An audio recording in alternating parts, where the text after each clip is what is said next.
দায়িত্ব পালনের পথকে প্রশস্ত না করেন, সুগম না করেন, এই জঞ্জাল থেকে প্রশাসনকে সাফ না করেন, এরা দেশকে অবাধ নিরপেক্ষ নির্বাচনের দিকে যেতে দেবে না। এই বিপ্লব ব্যক্ত হলে আমাদের শহীদদের আত্মা কষ্ট পাবে। বাংলাদেশের 18 কোটি মানুষ আবার একটি রক্তাক্ত সংগ্রামের জন্য প্রস্তুত হবে। আমরা চাই না বাংলাদেশের সামনে সেই নতুন করে আরেকটা কালো দিন তৈরি হোক। জাতিকে সাবধান থাকতে হবে, সতর্ক থাকতে হবে। জনগণকে ঐক্যবদ্ধ করে আমরা শহীদের রক্তের ঋণ শোধ করার জন্য আমরা ঐক্যবদ্ধ থাকবো।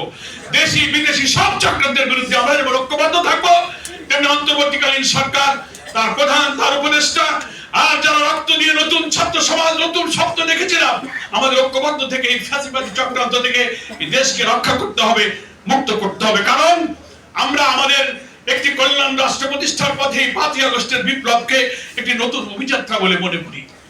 ইসলামী আন্দোলনের কর্মী হিসাবে আমি আপনাদের কাছে এই আশাবাদের কথা বলতে চাই যে আমরা দিনের বিজয় যেমন দেখতে চাই, দুনিয়ার বিজয় যেমন আমাদের প্রয়োজন, এর মধ্যে দিয়ে আমরা আখিরাতের নাজাত আমরা পেতে চাই। আমরা যে কাজটা করি, সারাদিন আমরা সকাল থেকে রাত পর্যন্ত ছুটবো, মানুষের কাছে দাওয়াত দিব।